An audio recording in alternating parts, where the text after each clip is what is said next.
Umalis na kayo. Umalis na kayo. Ayoko na kayong makita. Sasaktan lang ang pamilya ko dahil sa pagsusumiksik ninyo. Nay, huwag niyo po kayong palalayasin. Nay, maniwala ka sa amin. Wala kami kasalanan, Nay. Umalis na kayo. Hindi ko kayo mga anak. Hindi ako ang nanay ninyo. Umalis na kayo! Nay! Marcela, parang awa mo na. Huwag mong paalisin ang mga anak mo. Makikilala mo rin sila. Bigyan mo pa sila ng konting panahon. Umalis na kayo. Kung ayaw niyong ipakaladkad ko kayo sa security, umalis na kayo na hindi! Umalis na kayo. Hindi ko kayo kaano-ano. Alis na! Nay, naman si Nay!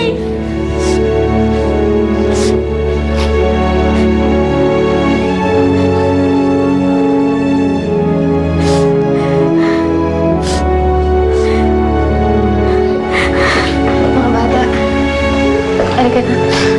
Pero ate si Nanay. Para umalis na tayo. Hindi na tayo papakinggan. Halika na, Nix. Sige na, tara na.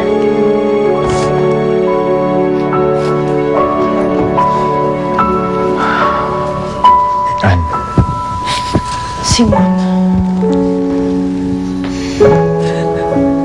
Mabuti na rin wala na yung mga bata, no? Siguro mga hindi na tayo guguluhin.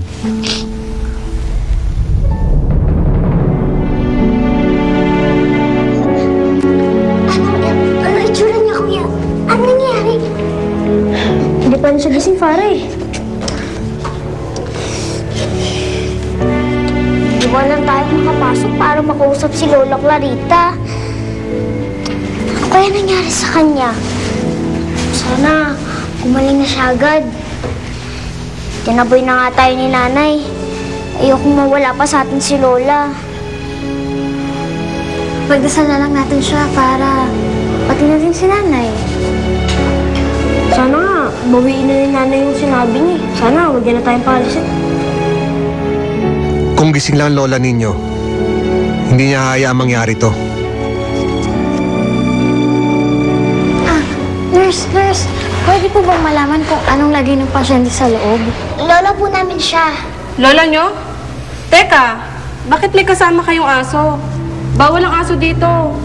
Umalis kayo. Alis.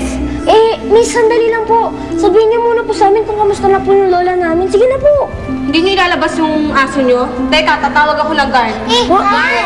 Ang susungit naman ng mga tao dito. Tara na, bantatay. Let's run. Sige, tara na.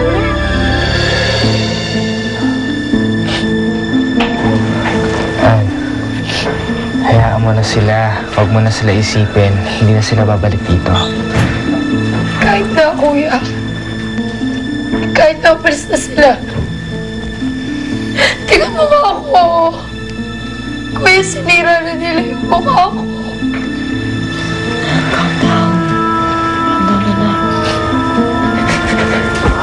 Mami, paano naman ako magkakandam nito? Tingnan mo nga ako, Mami. Mami, bakit ko na? Bakit ko na, Mami?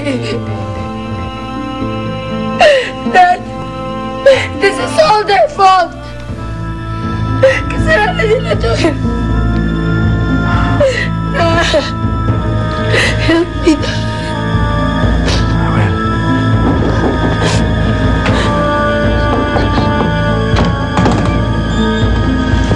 Simon, Charlene.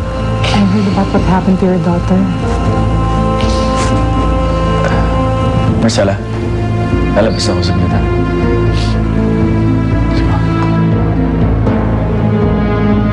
Kawawa naman ang anak mo. I know a few good doctors who can help her. Huwag na. Ako Simon, nang bahala doon. okay ka lang ba?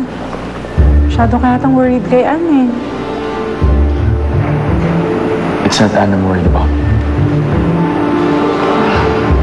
Yung problema kay Ann, alam ko na yung solusyon. It's Marcela. What about her? She seems fine. Yun na nga eh. She seems fine. Too fine. Nung kausap yung mga bata kanina, Charlie, parang bumabalik yung emosyon ni Marcela. Emotions? It's so impossible. Alam mo naman, di ba na naputol natin yung nerves na nagko-connect dun sa nagko-control ng emotions niya.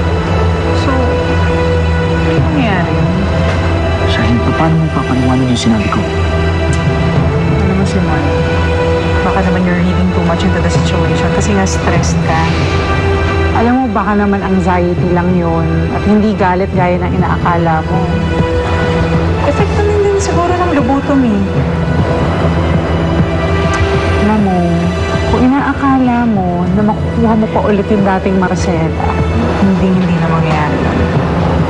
Dahil sa operasyon na ginawa natin, hindi na babalik si Marcela sa dati.